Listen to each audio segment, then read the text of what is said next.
रूहानी साया पार्ट 2। मिताली के माँ बाप बताते हैं कि शादी से पहले इसके ऊपर भूत का कोई साया नहीं दिखाई देता था।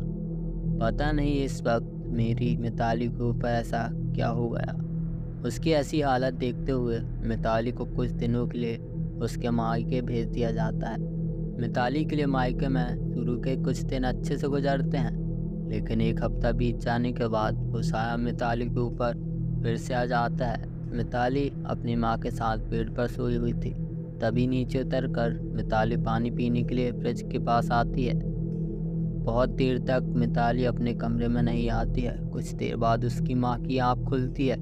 जब उसकी माँ देखती है कि बेड पर मिताली नहीं है तो वह उसे ढूंढने के लिए नीचे जाती है। मिताली को उसकी माँ बहुत देर तक ढूंढती है, लेकिन मिताली का कहीं भी पता नहीं चलता है। इतने में ही मिताली की माँ को सरसराहट की आवाज़ महसूस होती है। जब किचन की तरफ बढ़ती है तो देखती है कि मिताली पीठ के आगे करके बैठी हुई है और उसके हाथ में मरी हुई बिल्ली है, जिसे वह नोच नोच कर खा रही थी। जब मिताली की माँ उसके सामने जाती है तो वह यह दृश्य देखकर बहुत ज़्यादा डर जाती है, क्योंकि उसके मुंह पर बिल्ली का खून लगा हुआ था। उसके पूरे चेहरे पर खून ही खून लगा हुआ था और बिल्ली का मांस उसके मुंह में लटक रहा था। मिताली की माँ यह देखकर बेहोश हो जाती है। इतने में मिताली के पिता जी जाग जाते हैं और दौड़ते हुए अपनी धर्मपत्नी के पास आते हैं और देखते हैं कि उनकी मिताली जमीन पर बेहोश पड़ी है तथा पास में ही उसकी माँ भी बेहोश पड़ी हुई है। उसके पिता बहुत ज़्यादा घबरा जाते हैं। कानन पानन में वह दोनों को ले जाकर कमरे में लिटा देते हैं। मिताली का मुंह साफ किया जाता है और उसे ठंडी हवा में लिटाया जाता है। इतने में उसकी माँ को होश आ जाता है और वह बताती है कि मैं जब नीचे आई थी तब मैंने देखा कि मिताली मरी हुई बिल्ली को खा रही थी और उसके मुंह में बहुत ज़्यादा खून बह रहा था तथा बहुत गंदी आवाज़ में वह बिल्ली को खाए जा रही थी, जिसे देखकर मैं वहीं पर बेहोश हो गई। अगली सुबह मिताली को होश आ जाता है।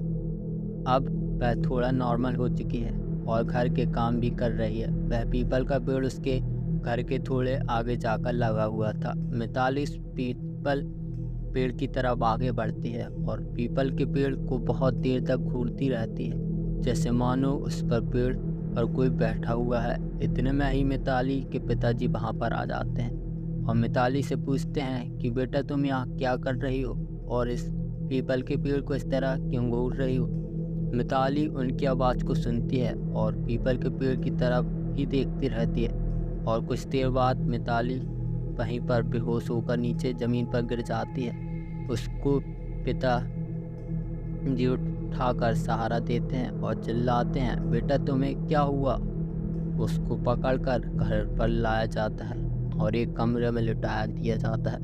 अब मिताली के माँ बाप से रहा नहीं जाता और जिस पंडित ने पीपल के साथ शादी करवाई थी उस पंडित को बुलवाया जाता है और उनसे पूछा जाता है कि आखिर हमारी मिताली को क्या हुआ है। वह पंडित जब उनके घर आता है और मिताली की तरफ दृष्टि कर डालता है तो वह समझ जाता है कि मिताली के ऊपर किसी बुरी आत्मा का साया है और वह उसके माँ बाप को बताता है कि आपकी लड़की पर किसी आत्मा का साया आ गया है।